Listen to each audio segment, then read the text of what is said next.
Hello दोस्तों, रोशन academy में आपका स्वागत है। वीडियो सीटेट से संबंधित है। आज हम आप लोग के सामने ईवीएस से संबंधित कुछ महत्वपूर्ण प्रश्न लेकर के आए हैं ताकि सीटेट के एग्जाम में अच्छे नंबर से क्रैक कर सकें। तो गाइस चलिए आज बात करने वाले हैं ईवीएस से संबंधित जो भी आपका सीटेट के एग्जाम में प्रश्न पूछे गए हैं। प्रीवियस ईयर के सभी प्रश्नों को हम देखेंगे और कॉन्सेप्ट के साथ समझेंगे कि किस तरह से सीटेट के एग्जाम में प्रश्न पूछे जाते हैं। तो गाइज यहाँ पर देख सकते हैं 61 नंबर प्रश्न क्या कहता है। अगर आप मेरे चैनल पर नए हैं तो चैनल को सब्सक्राइब करके बेल आइकन को दबा लें ताकि आपको सबसे पहले नोटिफिकेशन प्राप्त हो। और गाइज आप भागेंगे नहीं, लास्ट तक बने रहेंगे तब जाकर के आपको पूर्ण रूप से समझ में आएगा। तो यहाँ पर देख सकते हैं कह रहा है कि एक शिक्षक खाना किस प्रकार से खराब होता है पर एक प्रयोग करता है। कह रहा है कि शिक्षक बच्चे के समूह बनाकर उनको प्रयोग से संबंधित सामग्री देता है। शिक्षक बच्चों के समूह क्यों बनाता है। ए में कहता है शिक्षक सहपाठी अधिगम का समर्थन करता है। बी कह रहा है कि शिक्षक बच्चों की सामाजिक अंतःक्रिया में सुधार करता है। सी कह रहा है समूह अधिगम बिना भार के पर्यावरण अध्ययन के अधिगम का प्रभावशाली तरीका है। डी कह रहा है कि कक्षा में अनुशासन को बनाए रखने के लिए समूह में अधिगम एक महत्वपूर्ण युक्ति है। कूट में कहता है ए में बी और डी, यानी पहला में कह रहा है बी और डी, दूसरा में कह रहा है ए और बी, तीसरा में कह रहा है सी और डी, चौथा में कह रहा है ए और सी। तो आप लोग कमेंट बॉक्स में आंसर करेंगे कौन सा आंसर सही होगा। तो चलिए हम आंसर करते हैं क्या होगा आंसर सही। ए में कह रहा है कि शिक्षक सहपाठी अधिगम का समर्थन करता है। तो ए बिल्कुल सही है कि शिक्षक सहपाठी अधिगम का समर्थन करता है क्योंकि शिक्षक बच्चों के समूह बनाकर उनके प्रयोग से संबंधित सामग्री देने की काम कर रहा है। समूह से संबंधित है इसलिए शिक्षक सहपाठी अधिगम का समर्थन करता है, इसलिए ए आपका सही है। बी कह रहा है कि शिक्षक बच्चों की सामाजिक अंतःक्रिया में सुधार करता है। तो आपका बी भी सही होगा कि शिक्षक बच्चों की सामाजिक अंतःक्रिया में सुधार करता है। ऐसे अगर टैगवर्ड्स के हिसाब से देखा जाए तो आपको सामाजिक अंतःक्रिया जो दिया हुआ है यह बिल्कुल पॉजिटिव टैगवर्ड्स हैं, इसलिए आपका टैगवर्ड्स के हिसाब से देखा जाए तो बी ऑप्शन सही है। सी कह रहा है कि समूह अधिगम बिना भार के पर्यावरण अध्ययन के अधिगम का प्रभावशाली तरीका है। तो ये आपका गलत हो जाएगा, इसलिए कि बिना भार की बात कह रहा है यहाँ पर पर्यावरण अध्ययन के। डी में कह रहा है कक्षा में अनुशासन को बनाए रखने के लिए समूह में अधिगम एक महत्वपूर्ण युक्ति है। तो यहाँ पर डी भी गलत हो जाएगा क्योंकि अनुशासन की बात कहा जा रहा है। प्राथमिक लेवल पर अनुशासन की बात नहीं कहा जाता है, अनुशासन की बात नहीं किया जाता है बच्चों को लेकर के, क्योंकि अनुशासन बच्चे नहीं जानते हैं प्राथमिक लेवल पर कि अनुशासन क्या होता है, इसलिए आपका अनुशासन निगेटिव टैगवर्ड्स हैं, इसलिए आपका डी ऑप्शन भी गलत होता है। तो ऑप्शन आपका सही कौन होगा, यहाँ पर दूसरा हो जाएगा, ए और बी आपका सही होगा। अधिगम की एक प्रक्रिया जो होता है वो विद्यार्थी के एक सामाजिक वातावरण प्रदान करने का प्रयास करती है जिससे उनके अंदर सामाजिकता की भावना का विकास किया जा सके, इसीलिए किया जाता है। तो चलिए गाइज आगे देखते हैं आगे क्या है। आगे यहाँ पर 62 नंबर प्रश्न देखेंगे। 62 नंबर प्रश्न में कह रहा है कि निम्नलिखित में से पर्यावरण अध्ययन में आकलन के लिए कौन सा संकेतक नहीं होना चाहिए। तो यहाँ पर निगेटिव है, तो निगेटिव प्रश्न को देखते हुए आप लोग ऑप्शन को करेंगे। पहला ऑप्शन में कह रहा है प्रश्न पूछना, दूसरा में कह रहा है न्याय और समानता के प्रति सरोकार, तीसरा में कह रहा है सहभागिता और चौथा में कह रहा है याद करना। तो आप लोग कमेंट बॉक्स में इसका आंसर करेंगे कि कौन सा आंसर सही होगा। तो चलिए हम आंसर देखते हैं कौन सा आंसर सही होगा। तो आपका आंसर चौथा हो जाएगा याद करना, क्योंकि यहाँ पर नहीं पूछा जा रहा है कौन सा नहीं होना चाहिए, तो याद करना नहीं होना चाहिए। हम ऐसे भी कई वीडियो में हम बता चुके हैं कि याद करना, कंठस्थ करना, रट्टा मारना, इस तरह से अगर ऑप्शन में दिया हुआ रहे तो यह निगेटिव टैगवर्ड्स होते हैं। इस वजह से आपका चौथा ऑप्शन गलत है, यानी याद करना गलत होगा, यानी निगेटिव कह रहा है, इसलिए ऑप्शन आपका 4 सही है। तो चलिए गाइज आगे देखते हैं आगे क्या है। क्योंकि प्रश्न पूछना, न्याय और समानता के प्रति सरोकार और सहभागिता ये आपका पॉजिटिव टैगवर्ड्स हैं, इसलिए आपका ये सब पॉजिटिव हैं, इसलिए आपका चौथा ऑप्शन सही होगा। याद करना यही एक नहीं दिया हुआ है क्योंकि निगेटिव ऑप्शन है। 67 प्रश्न देखेंगे, कह रहा है पर्यावरण अध्ययन में शिक्षक के द्वारा बच्चों को स्वयं के आकलन के लिए अवसर देना चाहिए। स्व आकलन है डॉट डॉट डॉट। पहला में कह रहा है सीखने के लिए आकलन, दूसरा में कह रहा है CCE, तीसरा में कह रहा है सीखने के समान आकलन और चौथा में कह रहा है सीखने का आकलन। तो आप लोग कमेंट बॉक्स में आंसर करेंगे कौन सा आंसर सही होगा। देखिए स्व आकलन के मतलब क्या होता है, यहाँ पर आप लोग समझेंगे स्व आकलन के मतलब क्या होता है। तो सीखने के समान आकलन से संबंधित होता है। स्व आकलन के मतलब क्या होता है, सीखने के समान आकलन से संबंधित होता है। तो आपका ऑप्शन नंबर तीसरा आंसर सही हो जाएगा, सीखने के समान आकलन। स्व आकलन के मतलब क्या होता है, सीखने के समान आकलन। ऐसे हम मूल्यांकन, अधिगम का मूल्यांकन, अधिगम के लिए मूल्यांकन और अधिगम के रूप में मूल्यांकन और विद्यालय आधारित मूल्यांकन, इस पे हम चर्चा ऐसे कर लेते हैं और आपको डिटेल से हम इसको एक और हम वीडियो ला करके हम इस पे हम चर्चा करेंगे अगर आपका डिमांड हो तो यहाँ पर सबसे पहले हम समझ लेते हैं कि मूल्यांकन क्या होता है। मूल्यांकन क्या होता है, मूल्यांकन को हम समझेंगे।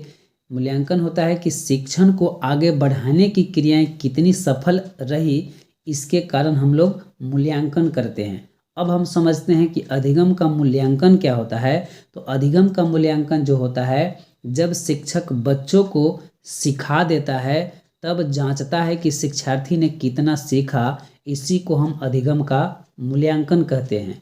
जैसे जब शिक्षक जो होते हैं वो बच्चों को सिखा देते हैं और सिखा देने के बाद उसको जांचते हैं कि शिक्षार्थी ने कितना सीखा। शिक्षार्थी के मतलब हम विद्यार्थी भी कह सकते हैं, शिक्षार्थी या विद्यार्थी, यानी विद्यार्थी ने कितना सीखा उसके बारे में जांचता है, उसी को हम अधिगम का मूल्यांकन कहते हैं। इसके बाद हम समझते हैं अधिगम के लिए मूल्यांकन। तो अधिगम के लिए मूल्यांकन होता है कि शिक्षक बच्चों को सिखाने के लिए कक्षा के कार्य को एकत्र करता है, पढ़ाता है, उसके बाद बच्चों की आवश्यकताओं की पूर्ति के लिए योजना बनाता है, इसी को हम अधिगम के लिए मूल्यांकन कहते हैं। अब हम समझते हैं अधिगम के रूप में मूल्यांकन क्या होता है। तो अधिगम के रूप में मूल्यांकन को हम आसानी से समझेंगे कि शिक्षक इसमें बच्चों से अधिगम रूपी कोई क्रियाकलाप कराता है और शिक्षक अधिगम रूपी क्रियाकलाप के माध्यम से बच्चों का मूल्यांकन भी कर लेता है, इसी को हम अधिगम के रूप में मूल्यांकन कहते हैं। शिक्षक जो होते हैं इसमें बच्चों से अधिगम रूपी कोई क्रियाकलाप को कराता है और शिक्षक अधिगम रूपी क्रियाकलाप के माध्यम से बच्चों का मूल्यांकन भी कर लेता है, यही अधिगम के रूप में मूल्यांकन होता है। अब हम समझेंगे कि विद्यालय आधारित मूल्यांकन क्या होता है। तो इसमें शिक्षक को इस रूप में विद्यालय के मापदंडों को ध्यान में रखकर मूल्यांकन करना होता है। जैसे में क्या, बच्चों के अंक निर्धारित करने होते हैं इसमें, इसके बाद औपचारिक पद्धतियां अपनानी होती है, इसी को हम विद्यालय आधारित मूल्यांकन कहते हैं।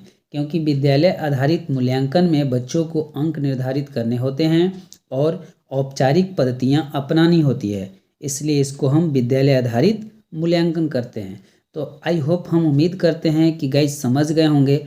अगर नहीं समझे होंगे तो अगर आपका डिमांड हो तो हम अलग से मूल्यांकन से संबंधित आपको एक वीडियो ला करके देंगे और आपको आसानी से समझा करके आपको अच्छे तरह से ज़हन में डाल देंगे। तो चलिए आप देख सकते हैं अगला प्रश्न क्या कहता है, आगे देखेंगे। यहाँ पर 64 नंबर हम लोग प्रश्न देखेंगे, करेंगे कि क्या कह रहा है। कह रहा है कि रेटिंग स्केल में कौन सी तकनीक का उपयोग होता है। पहला में कह रहा है अंधी विन्यास, दूसरा में कह रहा है लिखित प्रश्न, तीसरा में कह रहा है अवलोकन और चौथा में कह रहा है जांच सूची। तो आप लोग कमेंट बॉक्स में आंसर करेंगे इसका आंसर क्या होगा। तो चलिए हम इसका आंसर करते हैं। तो इसका आंसर तीसरा हो जाएगा अवलोकन। अवलोकन क्यों होगा, तो रेटिंग स्केल में कौन सी तकनीक का उपयोग होता है, तो अवलोकन का ही होता है। अवलोकन का मतलब क्या, मूल्यांकन करना या अवलोकन करना एक ही चीज़ होता है। रेटिंग स्केल जो है यह मूल्यांकन के क्षेत्र में आने वाले एक उपकरण है। चलिए 65 नंबर प्रश्न देखेंगे। यहाँ पर कह रहा है निम्नलिखित में से कौन सा पर्यावरण अध्ययन का उद्देश्य नहीं है। यहाँ पर नेगेटिव प्रश्न है, तो इसको देखते हुए आप लोग ऑप्शन को करेंगे। तो पहला में कह रहा है कि बच्चों को पाठ्य पुस्तक की परिभाषाएं प्रदान करने के लिए प्रोत्साहित करना। दूसरा कह रहा है बच्चों की जिज्ञासा और सृजनात्मकता का पोषण करना। तीसरा कह रहा है परिवेशीय मुद्दों पर जागरूकता का विकास करना।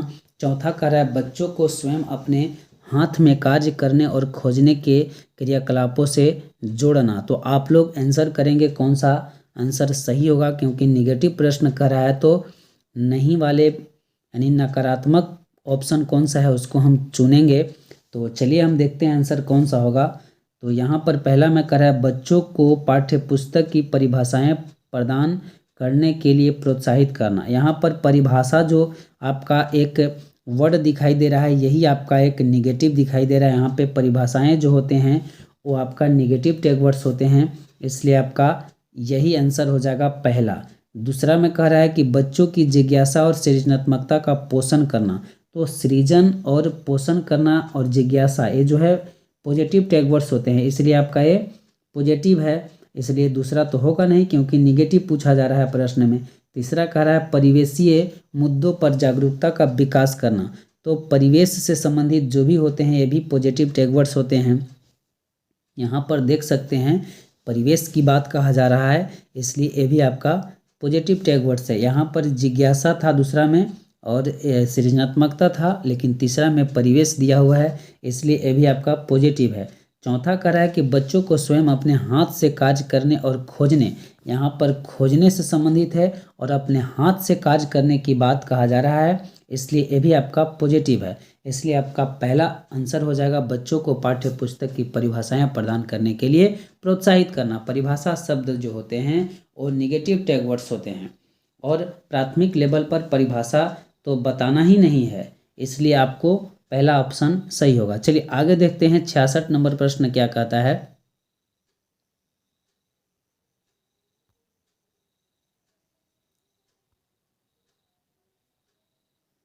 66 नंबर प्रश्न कह रहा है कि पर्यावरण अध्ययन में चित्र पढ़ना एक महत्वपूर्ण क्रियाकलाप है। निम्नलिखित में से कौन से संकेतों का बच्चों में आकलन चित्र पढ़ने के द्वारा हो सकता है। आकलन कौन सा आकलन चित्र पढ़ने के द्वारा हो सकता है। ए में कह रहा है अवलोकन और अभिलेखन, बी में कह रहा है अभिव्यक्ति, सी में कह रहा है विश्लेषण और डी में कह रहा है प्रयोग करना। तो कुट पहला ऑप्शन में कह रहा है ए और बी होगा, दूसरा में कह रहा है केवल डी होगा, तीसरा में कह रहा है ए बी सी होगा, चौथा में कह रहा है ए और सी होगा। तो आप लोग आंसर करेंगे कौन सा आंसर होगा।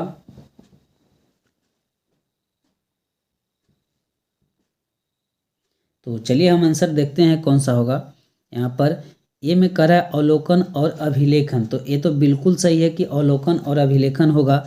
बी में कह रहा है अभिव्यक्ति, तो ये भी आपका सही हो जाएगा अभिव्यक्ति भी। सी में कह रहा है विश्लेषण, तो ये भी आपका सही होगा विश्लेषण भी, क्योंकि अवलोकन अभिलेखन अभिव्यक्ति और विश्लेषण ये तीनों ऑप्शन आपका सही होंगे। डी में कह रहा है प्रयोग करना, ये आपका नहीं होगा क्योंकि यहाँ पर आकलन चित्र पढ़ने के द्वारा हो सकता है, तो यही हो सकता है आपका ए बी सी। तो इसमें आपका तीसरा ऑप्शन सही होगा ए और बी सी, क्योंकि पर्यावरण में चित्र के माध्यम से सीखना, यानी सीखने का मतलब क्या होता है अधिगम करना। अधिगम या सीखना दोनों एक ही चीज़ होते हैं। तो सीखना एक अच्छी क्रियाकलाप है। शिक्षक जो होते हैं वो बच्चों में पर्यावरण विकास चित्र के माध्यम से ही करते हैं। अवलोकन अभिलेखन अभिव्यक्ति विश्लेषण जो होते हैं वो संकेत के माध्यम से ही होता है। इसमें बच्चे चित्र के माध्यम से जुड़ी बातों को अनुभव करते हैं तथा उसे अपनी भाषा के माध्यम से अभिव्यक्ति को प्रदान करते हैं। 67 नंबर प्रश्न कर रहा है कि झूम खेती में अपनाई जाने वाली पद्धति के विषय में नीचे दिए गए कथनों पर विचार कीजिए। ए में कह रहा है कि एक फसल प्राप्त करने यानी कटने के बाद जमीन को कुछ साल तक ऐसे ही छोड़ देते हैं।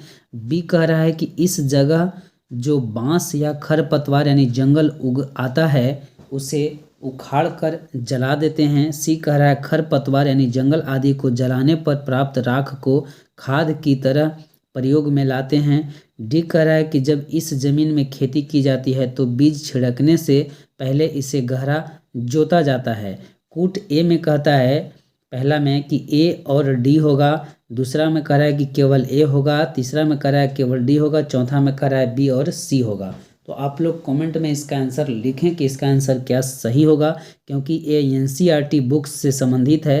अगर आप लोग 5 क्लास और 3-4 का अगर एनसीईआरटी का बुक के अध्ययन किए होंगे तो आप आसानी से इसको आंसर कर सकते हैं। गाइज, अगर आप मेरे चैनल पर जाएंगे तो आपका क्लास 3 और 4 एनसीईआरटी बुक्स का निचोड़ आपको बता दिया गया है, और आपका 5 का भी हम आपको जल्द देंगे। अगर आप डिमांड करते हैं तो और हम जल्द बना करके उसके बारे में हम देंगे, बिल्कुल एकदम एनसीईआरटी का निचोड़ बिल्कुल देंगे, ताकि आप जो 15 नंबर के प्रश्न ईवीएस से संबंधित जो आते हैं बिल्कुल आप आसानी से कर लेंगे।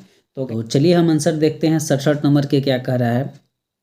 कह रहा है ए में कि एक फसल प्राप्त करने यानी कटने के बाद जमीन को कुछ साल तक ऐसे ही छोड़ देते हैं। तो ये तो आपका ऑप्शन सही है, क्योंकि ऐसा तो कहा गया है एनसीईआरटी में कि एक फसल प्राप्त करने यानी कटने के बाद जमीन को कुछ साल तक ऐसे ही छोड़ दिया जाता है।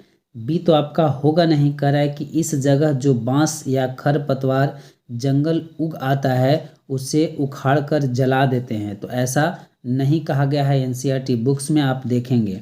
सी में कह रहा है कि खरपतवार यानी जंगल आदि को जलाने पर प्राप्त राख को खाद की तरह प्रयोग में लाते हैं। तो ये भी आपका नहीं होगा। डी कह रहा है कि जब इस जमीन में खेती की जाती है तो बीज छिड़कने से पहले उसे गहरा जोता जाता है। तो ये आपका एनसीईआरटी में गहरा जोतने के लिए नहीं कहता है, बल्कि हल्का हल्का खोदने के लिए कहा जाता है। इसलिए आपका डी आपका ऑप्शन गलत होगा। तो आपका ऑप्शन कौन होगा? ए सही होगा, यानी यहाँ पर आपका कौन हो जाएगा? दूसरा ऑप्शन, यानी केवल ए सही होगा। चलिए गाइज आगे देखते हैं आगे क्या है। आगे क्या कहता है यहाँ पर देखेंगे। 68 नंबर प्रश्न कह रहा है कि किसी पर्वतीय क्षेत्र में प्रेक्षण करने पर यह पाया गया कि लोगों ने अपने घर पत्थर, मिट्टी, लकड़ी और चूने से बनाए हैं। किससे बना है घर? पत्थर से बना है, मिट्टी से बना है, लकड़ी से बना है और चूने से बनाए गए हैं। यह घर 2 मंजिले है। नीचे की मंजिले पर जानवरों को रखते हैं तथा जरूरत का सामान भी इकट्ठा करके रखते हैं। वह स्वयं पहली मंजिला पर रहते हैं। सभी घरों की छतें समतल है तथा इन्हें पेड़ों के मोटे तनों से बनाया गया है। यह पर्वतीय क्षेत्र नीचे दिए गए किस प्रदेश का भाग है? पहला में कह रहा है जम्मू कश्मीर, दूसरा में कह रहा है अरुणाचल प्रदेश, तीसरा में कह रहा है मेघालय, चौथा में कह रहा है हिमाचल प्रदेश। तो आप लोग आंसर करेंगे, इसका आंसर क्या होगा?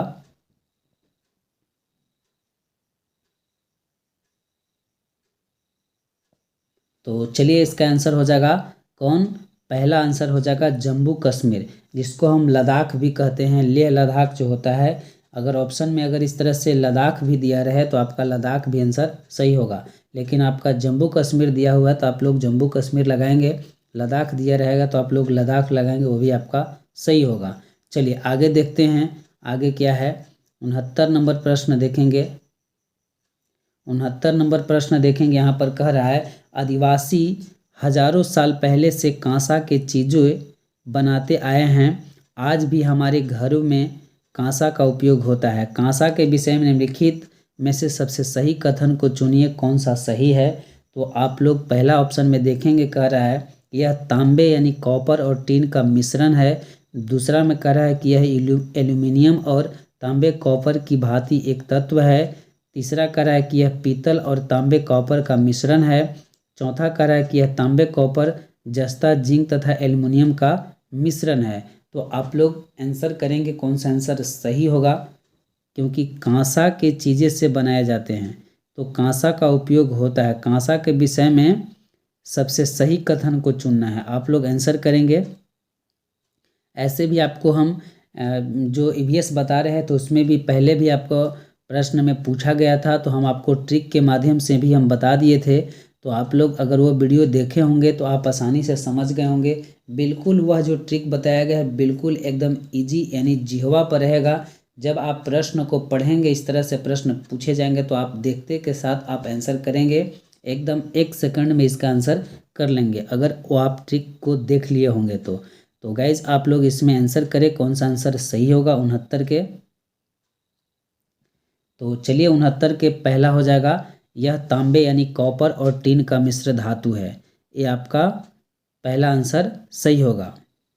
ऐसे हम ट्रिक बताए थे, कांसा, ताटी, पीतल, ताज, जर्मन, सिल्वर, निकेल, ताज। तो इस तरह से हम आपको बताए थे, तो आप इसके माध्यम से आप याद कर सकते हैं। चलिए आगे देखते हैं, आगे क्या है। यहाँ पर 70 नंबर प्रश्न देखेंगे, कह रहा है नारियल डली हुई किसी भी करी के साथ उबला हुआ टेकियोपा निम्नलिखित में से किस क्षेत्र का प्रिय भोजन है। टेपियोका जो है किसी क्षेत्र का प्रिय भोजन है, तो यह कहाँ का प्रिय भोजन है इसके बारे में बताना है। नारियल डली हुई किसी भी करी के साथ उबाला हुआ टेकियोपा जो है सो खाने का काम किया जाता है, कहीं का भोजन है। तो पहला में कह रहा है तमिलनाडु का, दूसरा केरल, तीसरा पश्चिम बंगाल, चौथा बिहार। तो आप लोग आंसर करेंगे कहाँ का टेपियोका जो है प्रिय भोजन है। तो चलिए इसका आंसर हो जाएगा दूसरा, केरल का है, क्योंकि नारियल डली हुई किसी भी करी के साथ उबाला हुआ टेपियोका जो होता है वह केरल का प्रिय भोजन है, इसलिए आपका दूसरा आंसर सही होगा। चलिए अगला देखते हैं 71 नंबर प्रश्न में क्या कहता है। 71 नंबर प्रश्न कहता है कि आमतौर पर यह माना जाता है कि रात में जगने वाले जानवर हर चीज़ को किस रंग में देखते हैं। वे रंग है, पहला काला और सफ़ेद, दूसरा बैगनी और नीला, तीसरा हरा और पीला, चौथा नारंगी और लाल। तो आप लोग आंसर करेंगे कौन सा आंसर सही होगा।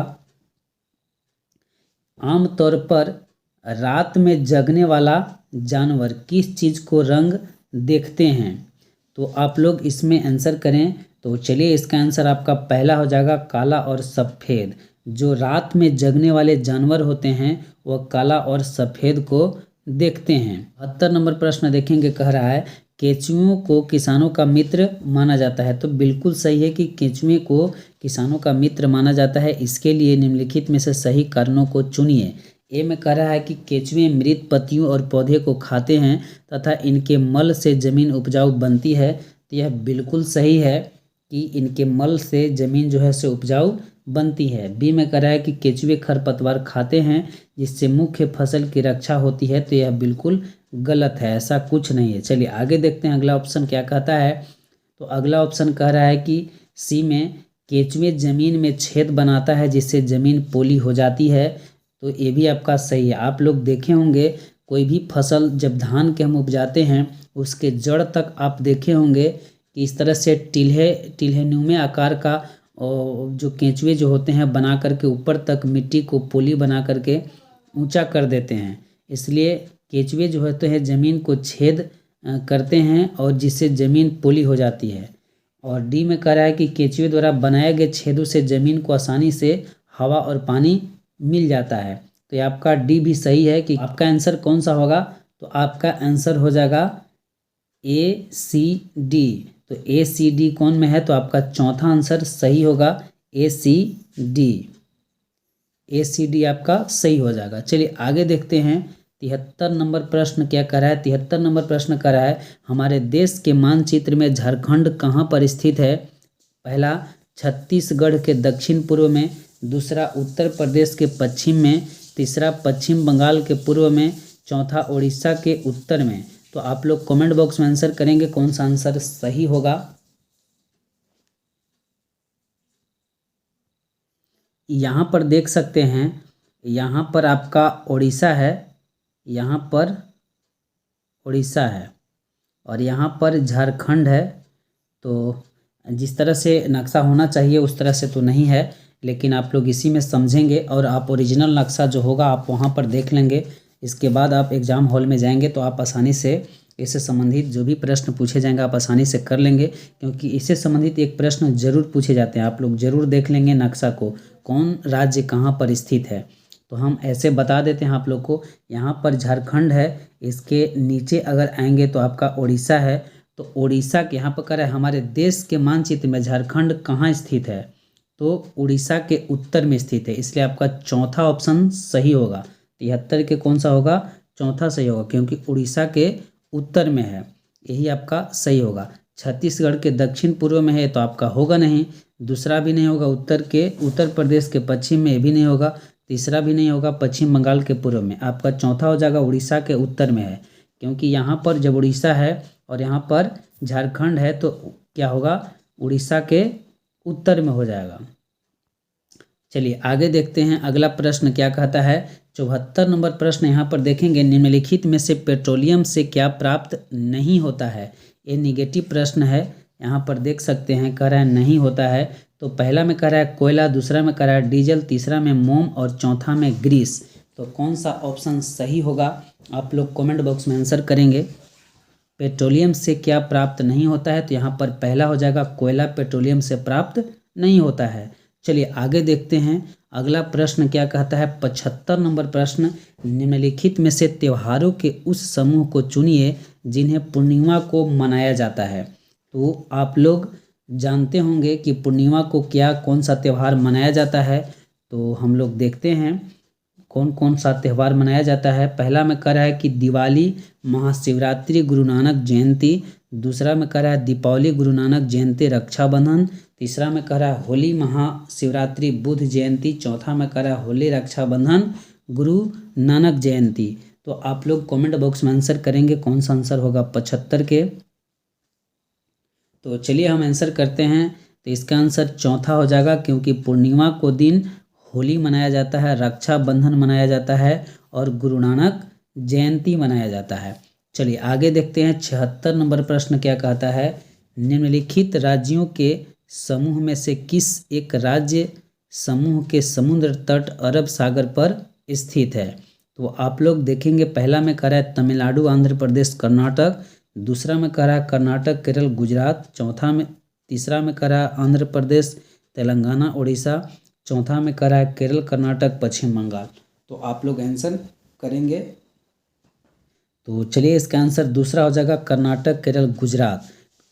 कर्नाटक, केरल, गुजरात जो है समुद्र तट अरब सागर पर स्थित है।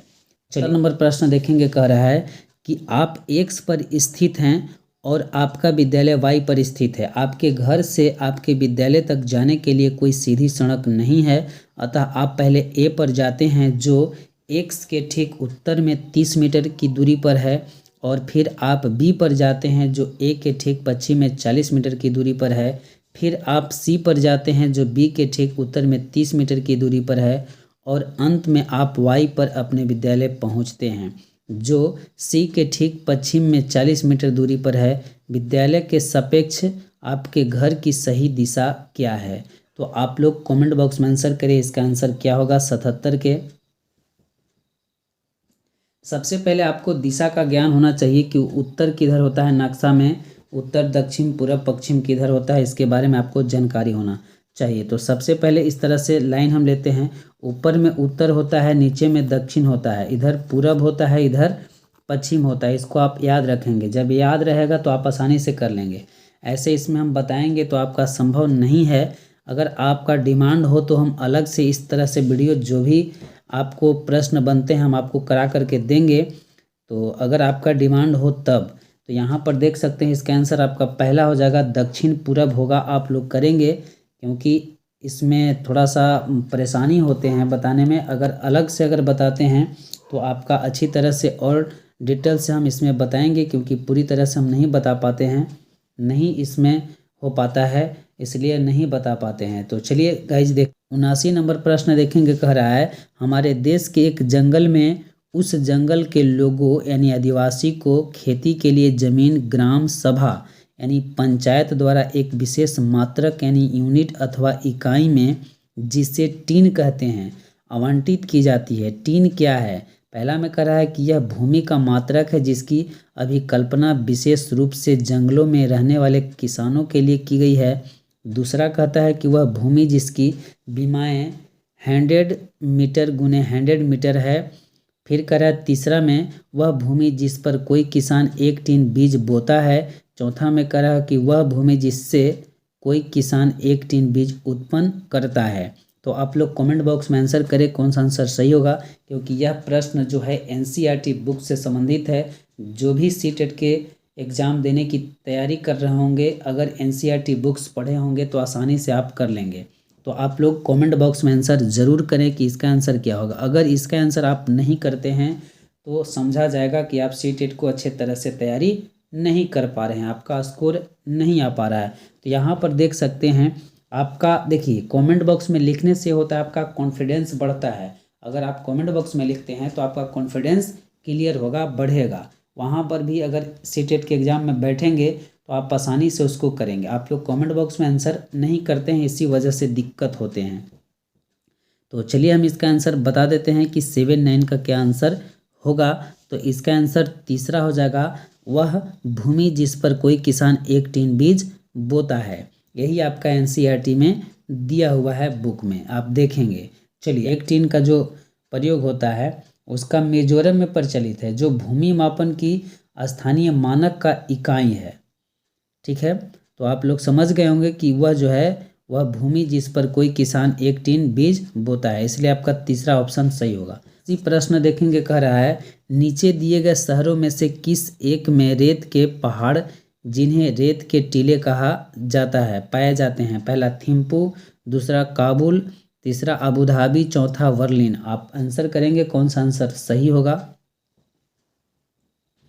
रेत के टीले के बारे में कहा जा रहा है, तो चलिए इसका आंसर हो जाएगा तीसरा, अबू धाबी में। जैसे होते क्या हैं कि हवा और पानी के जब लहर आते हैं तो उसके लहर से, हवा और पानी के लहर से क्या होता है, जो बालू के कण होते हैं वो उड़िया करके या पानी के बहाव से एक जगह इकट्ठे हो जाते हैं, उसी को रेतीले टीले के नाम से कहा जा रहा है। रेतीले टीले क्या होते हैं, जो बालू के कण होते हैं वो हवा और पानी की दाब से एक जगह इकट्ठा हो जाते हैं, जो टीला का निर्माण करता है। तो वह कहाँ है, तो अबू धाबी में होता है। तो रेत जो होते हैं वो टीले जो अबू धाबी शहर में पाए जाते हैं। जो अबू धाबी जो है संयुक्त अरब यानी अमीरात की राजधानी है और सर्वाधिक जनसंख्या वाला दूसरा शहर भी इसको कहते हैं। 81 नंबर प्रश्न कह रहा है कि हम सभी पुराने कुओं को देखते हैं जो अब सूख गए हैं। हमारे बुजुर्ग यह कहते हैं कि अब से लगभग 25 से 30 साल पहले इन कुओं में काफ़ी पानी था, परंतु अब ये पूरी तरह से सूख गए हैं। निम्नलिखित में से कुओं के सूखने के स्वाभाविक सही कारणों को चुनिए। ए में कह रहा है जिन झीलों यानी तालाबों में वर्षा का पानी इकट्ठा होता था अब वहाँ नहीं है। बी कह रहा है कि पेड़ों, कुओं और आसपास के क्षेत्रों की जमीन अब कोलतार यानी सीमेंट से ढक दी गई है। सी में कहता है कुओं का कोई उपयोग नहीं करता क्योंकि हर घर में टोटियां लगी है। डी कह रहा है कि भूमिगत पानी को खींचने के लिए कई विद्युत मोटर चालित पंप लग गए हैं। तो आप लोग कुट में जो दिया गया है पहला, दूसरा, तीसरा, चौथा, आप लोग आंसर करेंगे कौन सा आंसर सही होगा। तो चलिए हम आंसर करते हैं कौन सा आंसर होगा। पहला में कह रहा है कि जिन झीलों यानी तालाबों में वर्षा का पानी इकट्ठा होता था अब वहाँ नहीं है।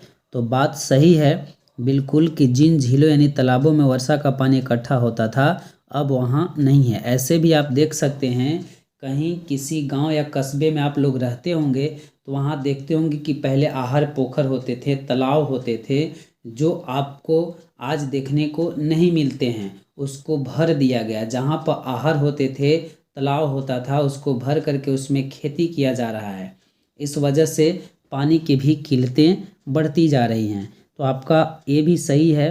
बी में हम देखेंगे कि क्या कह रहा है। बी कह रहा है कि पेड़ों, कुओं और आसपास के क्षेत्रों की जमीन अब कोलतार यानी सीमेंट से ढक दी गई है। तो बिल्कुल सही है। आप देख सकते हैं कि ढलने के कारण जमीन के अंदर पानी नहीं जाते हैं। इस वजह से ये भी कारण हो सकता है कि पानी का जो लेवल है बिल्कुल नीचे की ओर भागते चला जा रहा है। तो ये भी आपका होगा सही, क्योंकि बी भी आपका सही है।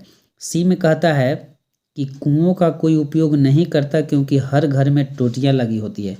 तो इससे कोई संबंधित नहीं है कि कुआं का कोई उपयोग नहीं करता। कुआं का क्यों उपयोग करेगा, जब पानी का इतना ही शोषण होने लगा, क्योंकि कुआं अपने आप सूखने लगा तो टोटियां वाला जो सिस्टम है या मोटर के द्वारा लोग खींच करके टोटियां लगा दिए हैं, उसी में काम करते हैं। अगर ये चीज़ नहीं होते तब आप कुओं के माध्यम से उपयोग कर सकते थे। तो आपका सी नहीं होगा। डी में आपका क्या कह रहा है कि भूमिगत पानी को खींचने के लिए कई विद्युत मोटर चालित पंप लग गए हैं। तो बिल्कुल सही है। हमने इसके पहले बताए कि मोटर के द्वारा जो पानी का खिंचाव है वो ज़्यादा हो रहा है, ज़्यादा मिस यूज किया जा रहा है। इस वजह से जो कुआं में पानी होता था हम लोग रस्सी और बाल्टी में बांध करके कुएं से हम पानी जो निकालते थे वो अब कुआं में पानी है ही नहीं, क्योंकि इसका लेयर जो है पानी का वो अंदर चला गया है। इस वजह से हम कुओं का इस्तेमाल नहीं कर पा रहे हैं। आजकल मोटर पंप के द्वारा जो पानी खींचा जा रहा है उससे हम ज़्यादा इस्तेमाल कर रहे हैं। तो चलिए गाइस, इसमें कौन सा आपका हो जाएगा, ए बी और डी हो जाएगा। तो ए बी डी कौन में है, तो आपका पहला ऑप्शन में हो जाएगा ए बी डी। चलिए अगला देखते हैं, अगला क्या है। 82 नंबर प्रश्न आप देखेंगे तो कह रहा है कि पर्यावरण अध्ययन में संकल्पनाओं और मुद्दे को विज्ञान और सामाजिक विज्ञान विषय के रूप में नहीं रखा गया है। यहाँ पर नेगेटिव प्रश्न है, किसको नहीं रखा गया है, क्योंकि पहला में कह रहा है कि यह पाठ्यक्रम के भार को कम करने के लिए है। दूसरा में कह रहा है कि CBSE के द्वारा पर्यावरण अध्ययन के पाठ्यक्रम को इसी प्रकार से निर्धारित किया गया है। तीसरा में कह रहा है कि इस आयु वर्ग के बच्चे अपने परिवेश को समग्र रूप से देखते हैं। चौथा है कि यह शिक्षण अधिगम की एक अच्छी युक्ति है। तो नहीं पूछा जा रहा है, निगेटिव प्रश्न है, तो आपको निगेटिव ऑप्शन चुनने होंगे। प्रश्न को देख करके आप आंसर करेंगे तो आप आसानी से सही आंसर करेंगे। तो 82 का कौन सा आंसर होगा, आप लोग आंसर करेंगे। तो चलिए इसका आंसर तीसरा हो जाएगा। इसमें इस आयु वर्ग के बच्चे अपने परिवेश को समग्र रूप में देखते हैं। 83 नंबर प्रश्न देखेंगे, कह रहा है निम्नलिखित में से कक्षा 1 और 2 के लिए पर्यावरण अध्ययन विषय के संदर्भ में सत्य है। पहला, कक्षा 1 और 2 में एक विषय के रूप में पर्यावरण अध्ययन समझने के लिए आसान नहीं है। दूसरा कह रहा है कि पर्यावरण अध्ययन से संबंधित मुद्दों और संबंधों का संपादन भाषा के द्वारा होता है। तीसरा, पर्यावरण अध्ययन से संबंधित मुद्दों और संबंधों का संपादन भाषा और गणित के माध्यम से होता है। चौथा, कक्षा 1 और 2 में पर्यावरण अध्ययन को एक नए विषय के रूप में प्रस्तुत किया गया है। तो आप लोग कमेंट में आंसर करें कौन सा आंसर सही होगा 83 के। तो चलिए इसका आंसर आपका हो जाएगा तीसरा, पर्यावरण अध्ययन से संबंधित मुद्दों और संबंधों का संपादन भाषा और गणित के माध्यम से होता है। क्योंकि कक्षा 1 और 2 में पर्यावरण अध्ययन नहीं पढ़ाया जाता है। कक्षा 3 से 5 तक आपको पर्यावरण अध्ययन बताया जाता है, लेकिन कक्षा 1 और 2 में पर्यावरण अध्ययन का जिक्र नहीं किया गया। अगर इससे संबंधित आपको प्रश्न पूछे जाएंगे तो आप आसानी से कर लेंगे, कन्फ्यूज नहीं होंगे। आप याद रखेंगे कि कक्षा 3 से 5 तक में पर्यावरण अध्ययन पढ़ाया जाता है। इससे संबंधित विषय को संदर्भ में रखा गया, इससे संबंधित पर्यावरण अध्ययन को पढ़ाया जाता है। लेकिन कक्षा 1 से 2 के लिए पर्यावरण अध्ययन नहीं पढ़ाया जाता है। तो इसमें क्या होता है, तो इसमें होता है कि पर्यावरण अध्ययन से संबंधित मुद्दों और संबंधों का संपादन भाषा और गणित के माध्यम से होता है। जो इसमें पर्यावरण अध्ययन से संबंधित जो मुद्दे होते हैं, इससे संबंधित संपादन जो होते हैं वो भाषा और गणित के माध्यम से कराया जाता है कक्षा 1 और 2 में।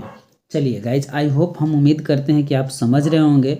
चलिए अगला प्रश्न देखते हैं। अगला प्रश्न क्या कहता है, 84 नंबर प्रश्न को हम लोग देखेंगे। कह रहा है कि पर्यावरण अध्ययन के पाठ्यक्रम में उप विषयों के स्थान पर थीम को प्रस्तावित किया गया है, क्योंकि पहला, उप विषयों की तुलना में थीम आधारित पर्यावरण अध्ययन का संपादन आसान है। दूसरा, पर्यावरण अध्ययन में पाठों को कम करने के लिए। तीसरा, बच्चों के परिवेश बोध में वृद्धि करने के लिए। चौथा, बच्चों के स्थानीय परिवेश के मुद्दों से जुड़े हुए और अंतः संबंधित समझ के विकास के लिए। तो आप लोग कमेंट बॉक्स में आंसर करें कौन सा आंसर सही होगा 84 नंबर के। तो चलिए इसका हम आंसर करते हैं कौन सा आंसर सही होगा। इनमें कह रहा है कि पहला में उप विषयों की तुलना में थीम आधारित पर्यावरण अध्ययन का संपादन आसान है, तो ये आपका नहीं होगा पहला। दूसरा कह रहा है कि पर्यावरण अध्ययन में पाठों को कम करने के लिए, तो कम करने की बात कहा जा रहा है, इसलिए ये भी नहीं होगा। यहाँ पर तुलना करने के लिए, तुलना में थीम आधारित पर्यावरण अध्ययन था, पहला में नहीं होगा। दूसरा में भी आपका कम करने की बात, ये भी नहीं होगा। तीसरा में कह रहा है कि बच्चों के परिवेश बोध में वृद्धि करने के लिए, तो ये भी आपका नहीं होगा। आपका चौथा कह रहा है कि बच्चों के स्थानीय परिवेश के मुद्दों से जुड़े हुए और अंतः संबंधित समझ के विकास के लिए, तो यहाँ पर अंतः संबंधित जो है ये आपका पॉजिटिव टैगवर्ड्स के हिसाब से भी अगर समझा जाए तो अंतः संबंधित आपका पॉजिटिव टैगवर्ड्स होते हैं। तो आपका चौथा हो जाएगा बच्चों के स्थानीय परिवेश।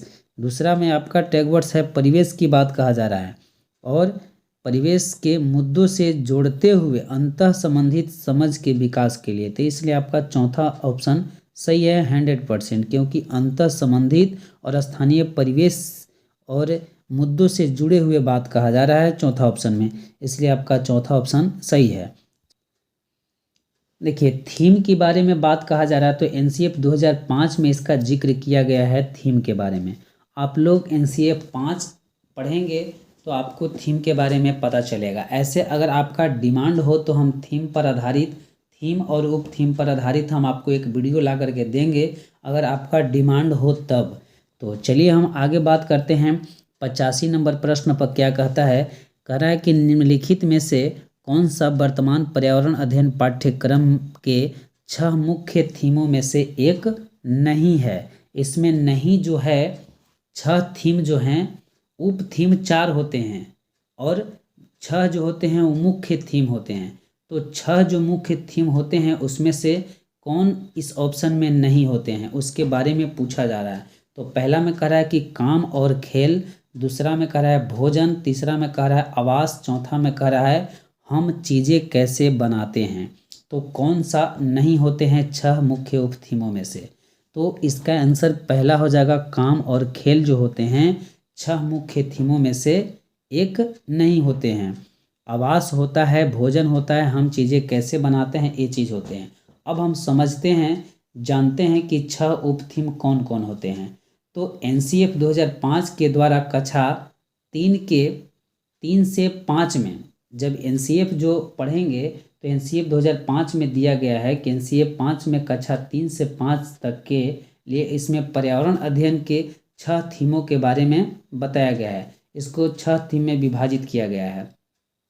तो पहला थीम है आपका परिवार, दूसरा आता है मित्र, तीसरा आता है भोजन और चौथा आता है पानी, आवास और पांचवा आता है आपका यात्रा, छठा आता है आपका हम चीज़ें कैसे बनाते हैं।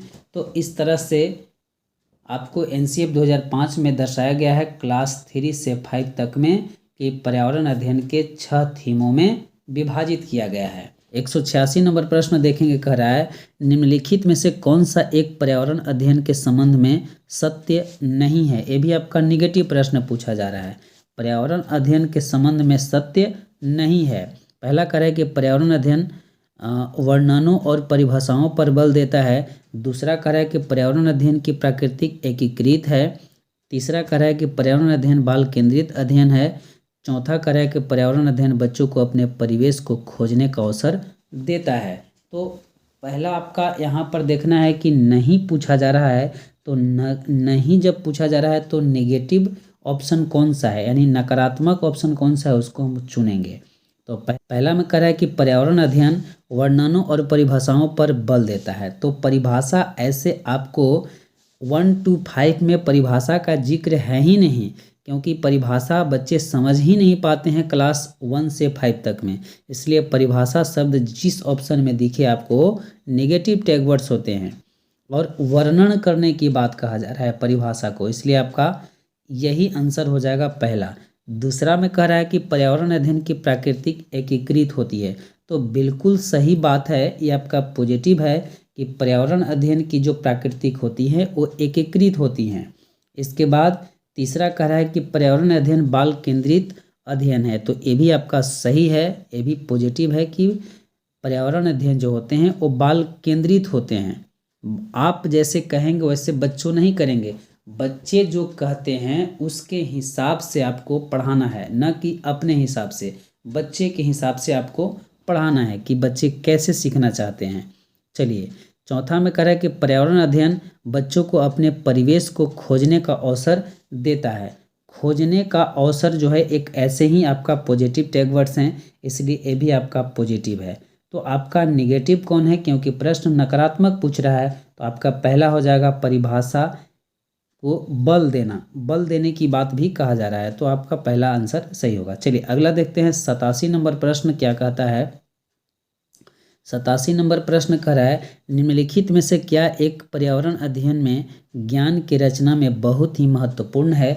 ए में कह रहा है बच्चों की सक्रिय भागीदारी, बी में कह रहा है बच्चों के ज्ञान को शिक्षकों के ज्ञान से जोड़ना, सी में कह रहा है पर्यावरण अध्ययन को कक्षा की चारदीवारी से बाहर सिखाना, फिर डी में कह रहा है बच्चों के स्थानीय ज्ञान को विद्यालय के ज्ञान संबंधित करना। तो आप कोट भाषा को देखेंगे कि पहला, दूसरा, तीसरा, चौथा कौन सा ऑप्शन सही होगा, आप लोग आंसर करेंगे। तो चलिए हम आंसर करते हैं। ए में कह रहा है बच्चों की सक्रिय भागीदारता, तो ये आपका सक्रिय होना बच्चे के लिए एक पॉजिटिव टैग वर्ड्स हैं, इसलिए आपका ए सही होगा। बी में कह रहा है बच्चे के ज्ञान को शिक्षकों के ज्ञान से जोड़ना, तो बच्चे के ज्ञान को शिक्षक के ज्ञान से हम कैसे जोड़ सकते हैं। बच्चे के ज्ञान और शिक्षक के ज्ञान में बहुत अंतर होता है, तो उससे हम नहीं जोड़ सकते हैं, इसलिए आपका ये गलत हो जाएगा। सी कह रहा है कि पर्यावरण अध्ययन को कक्षा की चारदीवारी से बाहर सीखना, तो आपका सी सही होगा। सी क्या होगा, सही होगा आपका। तो यहाँ पर सी सही होगा कि चारदीवारी के बाहर से सीखना, जैसे बच्चे को कैद करके नहीं रखना है कि जो बुक में दिया हुआ है, जो पाठ्यक्रम में दिया हुआ है उसी के हिसाब से पढ़ाया जाएगा। उससे बाहर भी जाना है, उसके पर्यावरण से जोड़ते हुए, उसके बाहर की ज़िंदगी से जोड़ते हुए और पाठ को देखते हुए, उसके पाठ्यक्रम को देखते हुए बच्चे को पढ़ाने के लिए होता है। इसलिए कहा जा रहा है कि चारदीवारी से बाहर जा कर के भी आपको सिखाना है। फिर डी में कह रहा है बच्चों के स्थानीय ज्ञान को विद्यालय के ज्ञान से संबंधित करना, यानी जो बच्चा का जो स्थानीय ज्ञान होता है इसको विद्यालय के ज्ञान से संबंधित करना, ये भी आपका सही है। तो आपका ए सी डी आपका आंसर सही हो जाएगा, यानी दूसरा ऑप्शन सही होगा, ए सी डी सही होगा। बच्चे के स्थानीय ज्ञान, जैसे बच्चे जहाँ पर जिस आस पड़ोस में रहते हैं उसका उस स्थान का ज्ञान होना चाहिए, और विद्यालय के ज्ञान से संबंधित दोनों को जोड़ करके बच्चों को ज्ञान देना चाहिए, पढ़ाने की क्रिया करना चाहिए। तो गाइज आई होप, हम उम्मीद करते हैं कि आप समझ रहे होंगे। तो चलिए अगला प्रश्न देखते हैं, अगला प्रश्न क्या कह रहा है। अगला प्रश्न 88 नंबर में कह रहा है कि पर्यावरण अध्ययन में बच्चे को जोड़ने की सबसे प्रभावशाली युक्ति ... है। पहला, कक्षा निदर्शन, दूसरा कह रहा है किस्से कहानियाँ, तीसरा पाठ्य पुस्तक का पठन, चौथा कह रहा है शिक्षक द्वारा व्याख्याएं। तो आप लोग कमेंट बॉक्स में आंसर जरूर लिखें कि इसका आंसर क्या होगा। कमेंट बॉक्स में लिखने से आपका कॉन्फिडेंस बढ़ेंगे। आप जब सीटेट के एग्ज़ाम हॉल में जाएंगे तो आप आसानी से एक बार में टिक आउट करेंगे, आप हिचकिचाएंगे नहीं। इसलिए आप लोग कमेंट बॉक्स में ज़रूर आंसर करें। तो चलिए गाइज, इसका आंसर आपका दूसरा हो जाएगा, किस्से और कहानियाँ। किस्से कहानियाँ के माध्यम से बच्चों को जोड़ने से बच्चे प्रभावशाली होते हैं, इनके युक्ति जो होते हैं किस्से कहानियाँ से प्राउड होते हैं, प्रभावशाली होते हैं। चलिए आगे देखते हैं अगला क्या है।